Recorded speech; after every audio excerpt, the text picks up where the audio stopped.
아름답지만 교만했던 한 바라문의 딸 무비. 부처님에게 한눈에 반한 무비의 아버지는 딸과 혼인을 해주십사 부처님께 청혼을 합니다. 갈망과 집착, 그리고 욕망으로부터 자유로운 사람은 어떤 것에도 유혹을 느끼지 않는다. 나는 이미 하늘의 천녀와 마왕의 세 딸들의 유혹도 물리쳤노라. 하물며 더러운 피고름과 똥오줌으로 가득 찬 육체는 더 말할 것도 없다. 대체 무엇이 아름답다는 말인가? 나는 이 여인에게 손가락 하나 대고 싶지 않다. 자신이 세상에서 가장 아름답다는 오만한 생각으로 가득 차 있던 무비의 얼굴은 부끄러움으로 달아올랐습니다. 부처님께 거절당한 무비는 복수를 다짐하며 빼어난 외모로 와사국의 왕과 혼인을 합니다. 무비는 아름다운 외모와 달리 마음은 그렇지 못했습니다. 후궁은 되었지만 왕비의 자리가 탐이 났던 무비는 결국 왕궁에 불을 지르고 왕비를 포함한 모든 후궁들을 죽입니다. 이제 다음으로 무비의 일화를 살펴봅시다. 무비는 후궁 전체를 불살라버렸습니다. 정말 잔인했죠. 후궁의 누가 무비를 화나게 했습니까? 일화를 잘 떠올려 보십시오. 아무도 그녀를 건들지 않았습니다. 왕이 새로운 여인을 들였다고 왕과 다른 여인들이 시샘했을까요? 시샘에도 그렇게 심하지 않았습니다.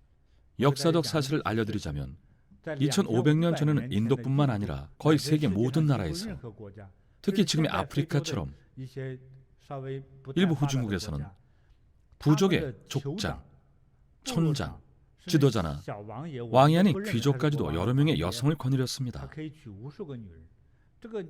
남자의 세계, 그 투쟁의 세계에서 여자는 소나 양의 수량과 같았죠. 남자의 재력을 상징했습니다. 여성을 비하하려는 의도가 아닙니다. 역사적 사실입니다. 당시에는 이렇게 여성을 대했습니다. 그러니 후궁들도 2000년 전에는 왕이 다른 여인을 들여도 개의치 않았죠. 주변이 전부 왕의 여자들이고 남자는 없었습니다. 유일한 남자가 황제였습니다. 왕이 유일한 남자였죠. 그러니 여인 한 명이 늘든 줄든 심지어 한 명이 죽어도 감흥이 없었습니다. 그만큼 많았으니까요. 후궁들은 서로 간섭할 권한도 없고 습관적으로 이런 상황을 받아들였습니다.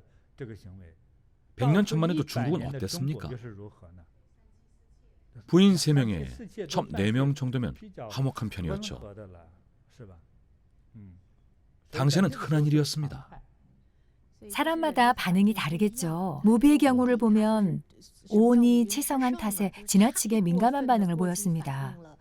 처음에 부친이 무비를 부처님께 시집 보내려 했을 때만 봐도 그런 생각을 한 사람이 무비의 부친뿐이었을까요? 부처님의 드높은 위엄, 명성, 그리고 사회적 지위를 보고 부처님을 남몰래 흠모하던 사람들이 정말 많았을 겁니다. 흠모하던 사람들이 정말 많았겠죠. 시집 못 가면 그냥 참으면 될 일이잖아요. 게다가 부처님은 당시 부친에게 완곡하게 거절할 때 하신 설법은 정말 귀한 가르침이었습니다. 하지만 못 알아들었죠. 맞아요. 그들처럼 속된 자들에게는 그저 단순한 거절로 받아들이고 창피하다는 생각부터 들었겠죠. 세속적인 권세에 너무 집착했습니다. 무비의 이런 특징을 분석해보면 이것이 바로 오은치성이죠. 다른 사람은 부처님 말씀을 듣고 정말 부끄럽고 죄송하구나 했을 텐데 무비는 부처님 말씀을 듣고 되려 앙심을 품었죠. 무비가 그렇게 행동한 것은 그 부모가 당시 세상에서 제일 가는 최고의 사육감을 원했기 때문입니다. 아무도 탐탁치 않다가 부처님을 보니 탐이 났죠. 부처님은 3계를 이끄시는 분인데 평범한 교수를 아내로 맞으시겠습니까? 그러니 부처님께 시집을 못 갈 배는 왕에게 시집을 가서라도 반드시 최고가 되려 했던 겁니다. 특히 무비의 부친은 자기 딸을 반드시 최고의 집안에 시집 보내려고 했습니다. 그런 생각 자체가 문제라고 봅니다. 네, 강박적이었죠. 극단적인 허영심인 것 같아요. 결국 돌아가 보면 그것이 바로 불교에서 말하는 오온치성입니다. 무비 부친의 그런 생각이 바로 치성한 것이죠. 이건 역시 또 다른 종류의 욕망입니다. 인간의 욕망은 다양하게 분류할 수 있습니다. 아주 다양합니다. 스승님, 무비의 부친은 자신의 아리따운 딸에게 무비라는 이름을 지어줬죠. 무비라는 이름 자체가 비할 바가 없다는 뜻이니 천하제일이라는 뜻이잖아요. 이것도 너무 극단적인 것 같아요. 김룡의 무협소설 속 천하무적 같은 느낌이죠. 아주 단호한 이름이지 않습니까? 극단적인 이름이죠. 무비는 그 미모가 비할 바 없을 정도로 천하제일이라는 뜻입니다. 사랑으로 지은 이름이지만 사랑이 너무 지나쳤습니다. 사실 한 가지 말씀드리자면 옛날 백성들은 이름을 지을 때 아주 촌스럽게 지었습니다. 당시에는 다들 왜 굳이 촌스럽고 비천하게 그지없는 이름을 지었을까요? 실은 다 이유가 있습니다. 개똥이, 쇠똥이, 말똥이, 쥐똥이 같은 이름이나 갑돌이, 갑순이도 흔했고 언년이, 말순이 등등 많았습니다. 이런 이름들을 지었던 까닭은 이름에 부귀와 영화의 뜻이 없어야 염라대왕이 그 이름의 주인을 사람으로 보지 않고 놓아줘서 건강하게 살았다는 속설 때문이었죠. 오히려 자식에 대한 사랑이었습니다. 이름을 지을 때 독고구패처럼 과하게 지으면 그 자녀의 운명은 오히려 많은 고난에 부딪힙니다. 고난에 부딪히고 좌절에 빠지기 쉽습니다. 문제가 생기겠네요. 네. 그래서 방금 이름에 관한 이야기를 하면서 실명을 예로 들지는 않았습니다. 만약 시청자분들 중에 실제 그런 이름이 있다면 얼마나 속상하겠습니까? 그래서 소설 속에 나오는 독고구패를 말한 겁니다. 또 이런 경우도 있습니다. 어떤 두부장사는 콩물을 굳혀서 두부를 만들자마자 천하제일 두부라는 말도 안 되는 이름을 지어 어떻게든 내겁니다. 특히 시골에서 이런 경우가 더 많죠. 마을이 작든 크든 유명한 것 하나 없어도 천하제일촌이라 합니다. 자기 말밖에 모르니 천하제일인 줄 알죠. 이웃 마을을 가봐야 자기 마을이 어떤지 압니다. 그래도 천하제일일까요? 그런 사람들은 우물한 개구리입니다. 그저 낡은 주걱을 들고 한두 가지 기술을 익혔다고 천하제일검이라고 한다면 정말 미천한 사람이죠. 바깥 세상이 얼마나 넓은지 모르는 겁니다. 자녀들에게 이름을 지어줄 때 저는 대단한 이름을 권하지 않습니다. 이름이 도를 벗어날 정도로 과하면 여러 문제가 생길 수 있습니다. 제가 반대하는 이유는 운명의 결과가 좋지 않을 수 있기 때문입니다. 그래서 아주 신중해야 합니다. 장명 자체에 신중을 기하십시오. 이름을 지을 때는 마음이 반영됩니다. 어느 부모가 자식을 사랑하지 않겠습니까? 개똥이라고 지으면 자식을 안 사랑하는 걸까요? 오히려 너무 사랑해서 염라대왕 눈에 띄지 않게 잘 키우려고 촌스럽게 이름을 짓는 겁니다. 물론 이름을 하나 더 지을 수 있죠. 평소에는 애칭으로 부르고 정식 이름을 따로 지어도 됩니다. 하지만 정식 이름을 지을 때도 천하제일 같은 이름은 피하십시오. 그렇게 극단적인 이름으로 짓지 마십시오. 그런 이름은 좋지 않습니다. 오만함이 생기면 자기의 재능을 믿고 남을 업신여기거나 조금만 성공해도 오만해지기 쉽습니다. 사람이 오만해지면 좋은 것들은 담을 수 없고 충고가 귀에 들어오지 않습니다. 오만한 사람들, 특히 오만한 선생님이나 사장님들은 더욱 아무 말도 안 듣습니다. 자기 주장만 고집합니다. 조언을 구한다면서도 한마디도 귀담아 듣지 않고 가르침을 얻으러 와놓고 오히려 반박합니다. 오만함이 습관이 된 탓이죠. 내가 돈을 많이 벌었으니 내가 곧 진리다라는 식입니다. 아직 죽어보지도 않았는데 어찌 진리를 알 수 있겠습니까? 마지막 결단을 내리기 전까지는 그 무엇도 진리가 아닙니다.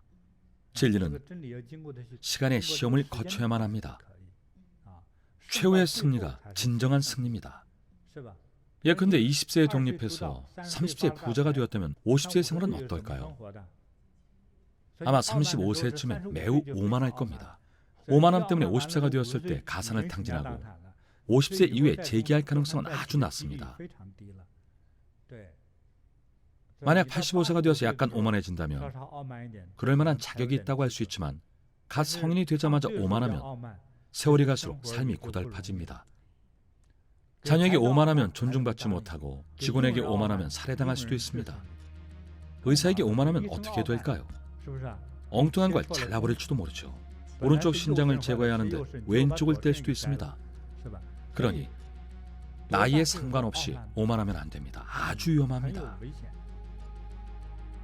욕심은 더럽기가 똥덩이 같고 밑빠진 그릇 같으며 무섭기가 독사와 같고 원수와 같아 위험하다. 햇볕에 녹는 눈처럼 허망하기 그지없다. 욕심은 예리한 칼날 위에 묻어있는 꿀과 같고 화려한 화장실에 칠해진 단청과 같으며 물거품처럼 허망하여 견고하지 못하다. 증일 아함경 중에서 무비를 보십시오. 결국 자신과 모두를 해치고 말았습니다. 무비는 현생에서 응보를 받았고 왕도 결국 정의를 구현했죠. 마땅한 결말을 맞이한 셈이네요. 사람은 누구나 질투심이 있습니다. 그렇다고 그렇게 악독해서는 안 됩니다. 너무 심했어요. 몇 마디 쏘아붙이고 분풀이하면 그만입니다. 하지만 이렇게 악독한 수를 쓴다면 그 결과가 과연 어떻겠습니까? 무비는 화풀이에만 치중하느라 자신의 후일은 생각지 못했습니다. 결국 무비는 능지처참을 당했습니다. 갈기갈기 찢겨져 죽었습니다. 그래야 왕의 분이 풀리겠죠. 그래야 분이 풀리죠. 왕에게 얼마나 심각한 치욕과 상처를 줬습니까? 무비는 이런 결과를 미처 생각하지 못했고 결국 온 가족이 다 죽었습니다. 무비의 부모님도 헛된 오만을 부렸네요. 무비는 비할 바 없이 흉악했고 처참했습니다. 비할 바 없는 오만함도요. 정말 아둔합니다. 그 당시에는 그랬습니다. 죽고 나서는 어땠을까요? 육도윤회로 이야기한다면 금강지옥에 빠져 영원히 벗어나지 못했습니다. 스승님께서 말씀하신 결과에 대해 시청자분들도 굉장히 몰입했습니다. 특히 다들 왕후를 안타까워하시네요. 왕후는 원래 마음이 선량했고 부처님께 불법을 배우기도 했죠. 그래서 마음이 넓고 너그러웠습니다. 게다가 궁중의 그 많은 사람들에게 불법을 들을 기회와 인연을 만들어줬죠. 하지만 결국 불에 타서 죽고 말았습니다. 그래서 많이 안타까워하시네요. 어떤 인연 때문인지 궁금하시겠군요. 네, 보호받지 못한 이유가 어떤 인연 때문인가요? 왕후는 전생의 사냥꾼이었습니다. 털 달린 동물들을 사냥했습니다. 깃털 달린 동물을 잡아 불에 구워 먹곤 했죠. 항조 규화계라는 음식을 다들 드셔봤겠죠. 정통 요리법은 거지들의 조리법과 같습니다. 닭이나 오리 전체에 흙을 발라 불에 구운 다음 진흙이 얼추 구워지면 깨트립니다. 깃털도 떨어져 나가고 고기도 익죠. 사냥꾼이던 시절에 그녀는 무엇이든 잡아 구워 먹었습니다. 멧돼지를 잡아도 구워 먹고 닭을 잡아도 구워 먹고 그렇게 7번의 생을 사냥꾼으로 살았죠. 7번의 생을 사냥꾼으로 살며 잡은 동물은 전부 구워 먹었습니다. 현세 불법을 배워 해탈을 했으나 이렇게 큰 인과는 적어도 한 번은 견뎌야만 그 죄업을 갚을 수 있습니다. 이것도 자비로우신 부처님이 이미 많이 감해주신 겁니다. 그래도 한 번은 겪어야 했기에 현생에서 같은 대우를 받은 겁니다. 다른 동물들을 구워 먹었으니 불에 타 죽는 고통의 과정을 느껴보도록 한 거죠. 당시 동물을 잡아 죽일 때 그녀는 동물을 먼저 때려 죽이지 않고 도망치지 못하게 묶어두었다가 산채로 불에 구웠습니다. 불에 태워 죽이고 익을 때까지 구워서 먹었습니다. 생각해보면 현세의 응보는 받아 마땅합니다. 시청자 질문이 없었다면 저도 이 이야기를 안 했을 겁니다. 왕후처럼 수행이 깊은 사람이 왜 무고하게 고통받아 했는지 의문이 들 수 있죠. 가끔은 죄과에 대한 벌을 받을 때 우리가 공덕을 쌓아서 빚을 갚는다 생각할 수 있지만 사실 알고 보면 전생의 빚이 1억이고 현생에 겨우 절반만 갚았기에 아직도 빚이 까마득히 남아 있습니다. 그래서 목숨을 대가로 그 빚을 갚기도 하죠. 왕후도 죄과를 많이 감면받았네요. 이미 많이 줄어든 겁니다. 맞아요. 정말 감개무량합니다.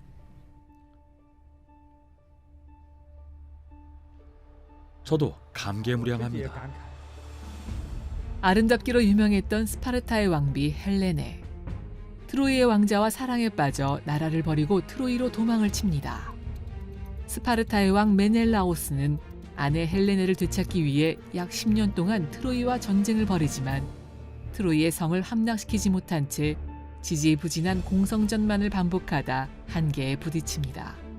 이때 오디세우스가 내부에 사람 30명이 숨을 수 있는 거대한 바퀴 달린 목마를 만들어 트로이 성 안으로 침공하는 계획을 세우고 군대 내 기술자들을 불러 거대한 목마를 만든 뒤 정예 30명을 목마 안에 숨기고 아테나에게 바치는 제사의식을 마무리한 뒤 일제히 거짓으로 철수합니다. 자신들이 전쟁에서 승리했다고 확신한 트로이군은 목마를 성 안으로 들여 승리를 축하합니다. 그리고 그날 밤 목마 안에서 나온 정예 30명은 미리 트로이 성에 잠입해 있던 일행과 합류하여 트로이 성을 함락시킵니다. 트로이 목마에 대해 이야기하고 싶은데요. 예전에 역사를 배울 때 이 시기의 역사를 배우긴 했지만 오늘 스승님이 말씀하신 것만큼 깊은 인상을 남길 정도로 분석해 본 적은 없었습니다. 파리스라고 불리는 트로이의 왕자는 왜 여자 하나에 그렇게 넋이 나갔던 걸까요?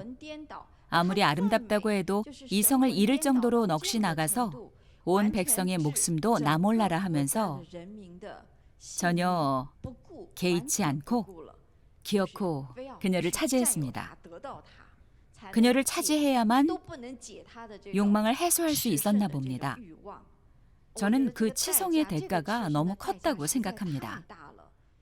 자신의 생리적 욕망이든 애정이든 그의 이런 행동은 하늘의 이치를 거스르는 행동입니다.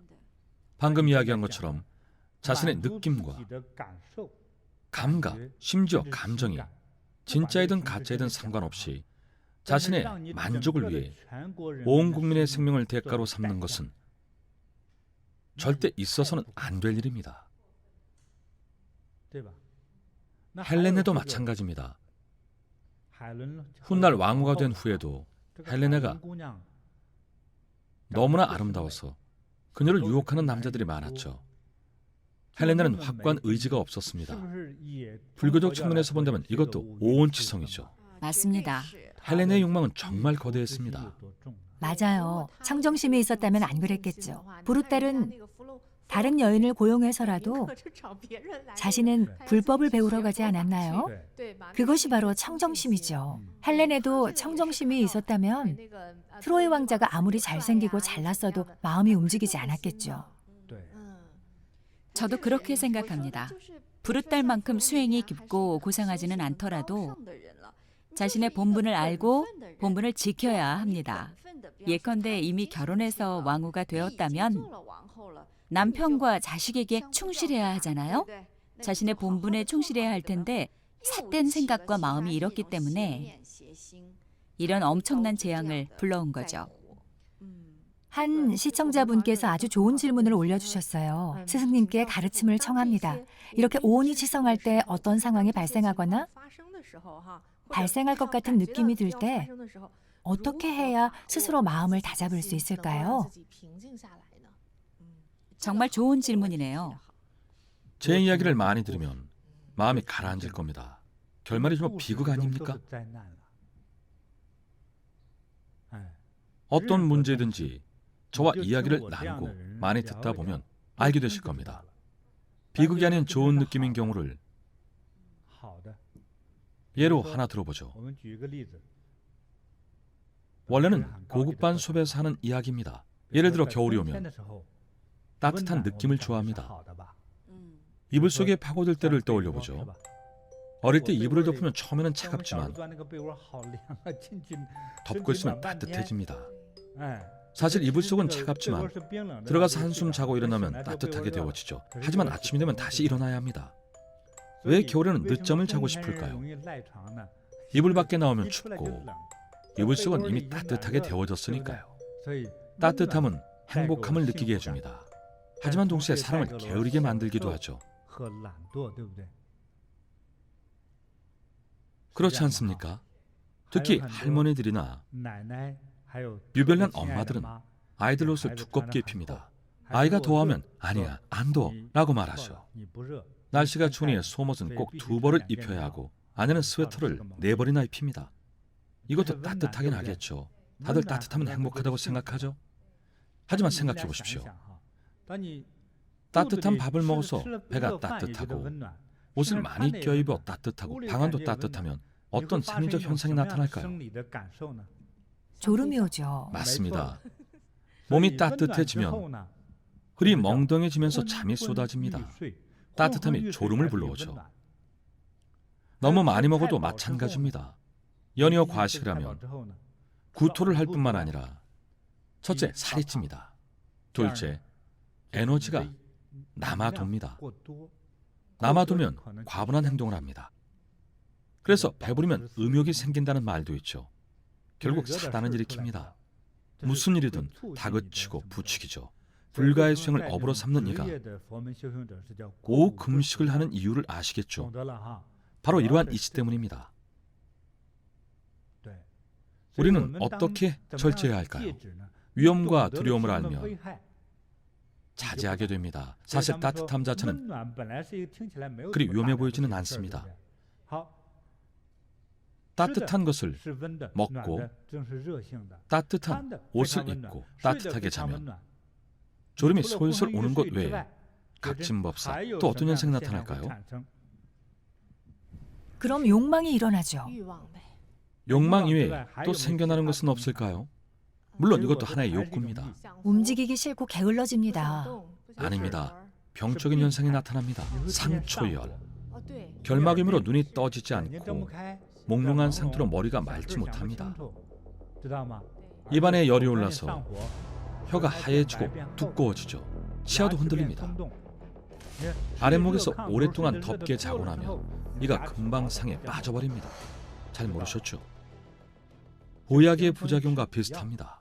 보약이 너무 과하면 그렇죠. 어제 이야기를 나눴던 우리 법사의 지인 중에 부잣집 친구가 있었죠. 제 초등학교 동창이었어요. 말씀해 주십시오. 그 친구는 제 초등학교 동창인데요. 가정 환경도 좋았고 부모님 모두 회사를 다니는 맞벌이 가정이었습니다. 그 동창은 남학생이었는데 부모님은 타지에서 일을 하셔서 조부모님 집에서 자랐습니다. 그 친구의 부모님은 멀리 타지에서 일하면서 아이를 돌보느라 힘드신 조부모님께 보약을 자주 보냈습니다. 어르신들을 위한 건강보조식품들이었죠. 친구의 할머니 할아버지는 손자를 너무 아낀 나머지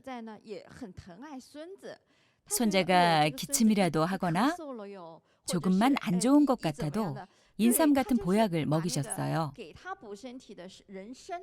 특히 겨울만 되면 손자에게 온갖 보양식을 먹이셨죠. 그래서 그 친구는 어렸을 때 아주 건강했어요.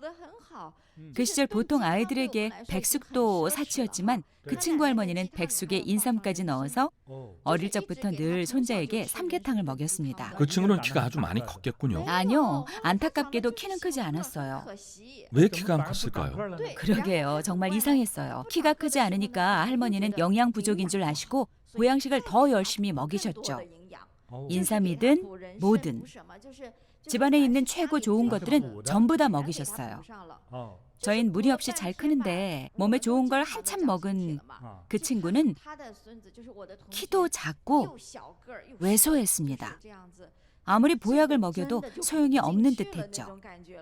그래서 할머니는 그 친구를 병원에 데려갔습니다. 의사는 그 친구를 보고 아이가 너무 조숙하다면서 발육이 시작되기도 전에 이미 성장기가 끝났다고 했습니다. 이미 다 자랐군요. 더 자라지 않는 거죠. 키가 다 크기도 전에 몸이 성장을 마쳤으니 더 이상 자라지 않는군요. 나중에 의사가 하는 말이 할머니가 보약을 과하게 먹여서 성장이 일찍 끝났답니다.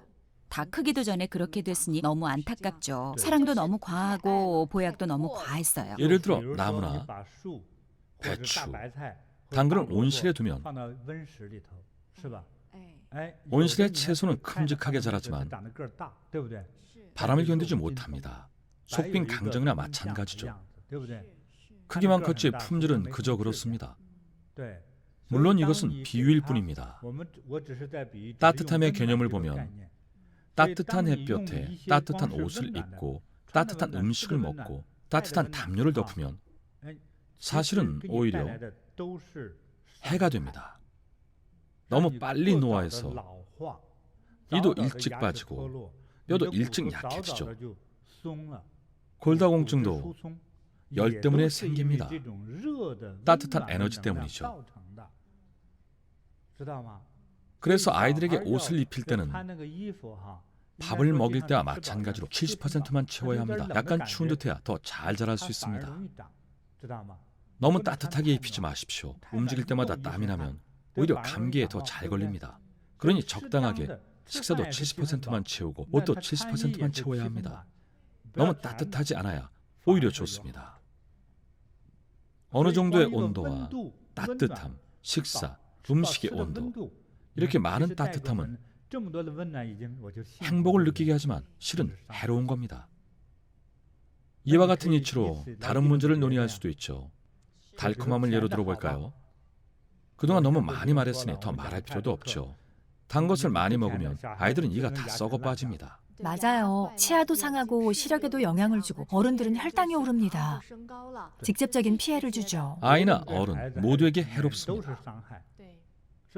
보통은 달콤함을 행복이라 여기죠. 고급 호텔에 가면 5성급 이상이나 꽤 좋은 호텔들은 고객이 잠들기 전에 호텔 직원들이 미리 침대 위에 초콜릿을 놓아둡니다. 행복한 단꿈을 꾸라는 의미입니다. 달콤한 행복을 느끼다 2달 후면 이가 다 빠질 겁니다. 행복은 무슨? 과연 행복하겠습니까? 오히려 해가 되지 않습니까? 혹자는 5성급 호텔에 비싼 돈을 들여 먹는데 왜 안 먹느냐고 하겠죠. 확실히 효과는 있겠군요. 이가 전부 빠질 테니까요. 당뇨병도 생길 수 있는데 굳이 먹어야겠습니까? 얼굴에 여드름은 왜 납니까? 과도한 당분 섭취 때문이죠. 이렇게 간단한 이치인데도 새겨듣지 않습니다. 그저 행복하면 된답니다. 외국인들은 자기 전에 초콜릿을 먹는다더군요. 도대체 어느 외국인이 그러던가요? 그래서 외국인들은 틀니를 많이 하나 봅니다. 틀니가 진짜 치아보다 훨씬 비싸죠? 이처럼 지금 당장은 고통의 지향이 보이지 않기 때문에 그저 무언가를 얻으려 합니다. 그저 좋아 보이는 무언가를 얻으려 애씁니다. 따뜻하다는 느낌만으로는 큰 피해를 입을 것처럼 보이진 않죠. 무슨 마약도 아니니까요. 무슨 피해가 있겠나 싶겠지만 사실은 피해를 줍니다. 맞아요. 각신법사가 만약에 돈 많은 부잣집 마나님이라면 어떨 것 같습니까? 여성분들이 오랫동안 얼굴에 붙이는 그 미용 제품 이름이 뭐였죠? 마스크팩이요. 마스크팩이군요.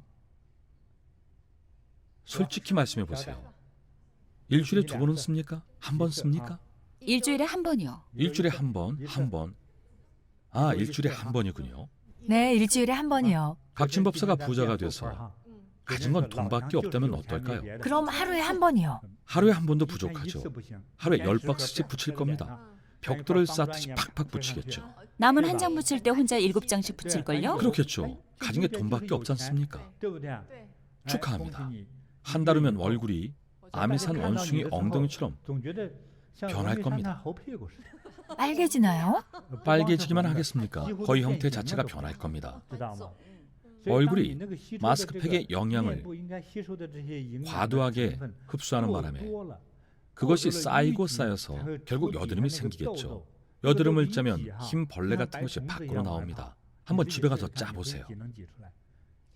많은 사람들이 툭하면 피부 안에 뭘 자꾸 채우기만 하니 그것들이 안에 쌓여서 벌레도 아닌 흰 지방으로 변하는 겁니다.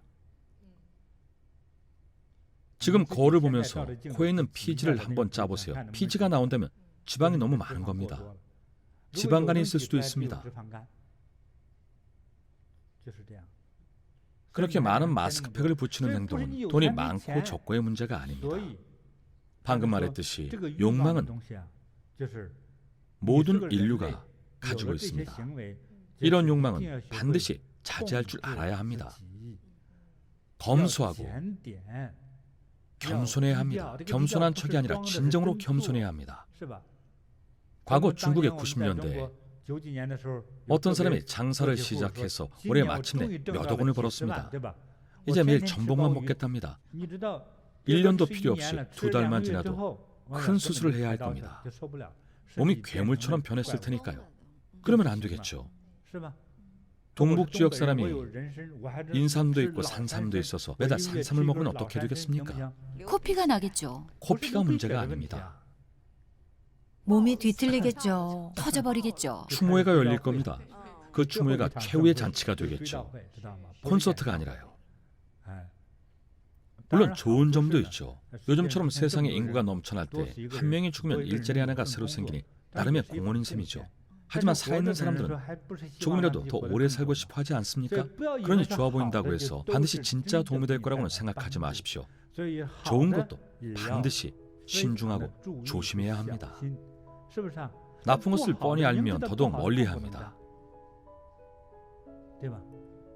중국인들은 배우자를 찾을 때 남자가 담배도 술도 안 한다면 개보다 못하다며 남자던 품위도 기계도 없다고 비난합니다. 남자다움이라는 것이 뭡니까? 매 술에 취해 사람을 때리고 망나니처럼 싸움질만 해야 남자입니까? 남자가 너무 점잖으면 재미도 없고 지루하고 심심하다고 생각합니다. 별별 사람이 다 있습니다. 그래서 가끔은 자신에게 닥친 재난이나 운명이 스스로 구한 것이기도 합니다. 내가 출가하기 전에는 5가지 감각적 욕망을 갖추고 즐겼다. 그런 나는 나중에 감각적 욕망의 일어남과 소멸, 달콤함과 재난과 벗어남을 있는 그대로 알아 감각적 욕망에 대한 가래를 제거하고 감각적 욕망에 대한 열병을 없애고 갈증이 사라져 안으로 마음이 고요한 상태로 머물렀다.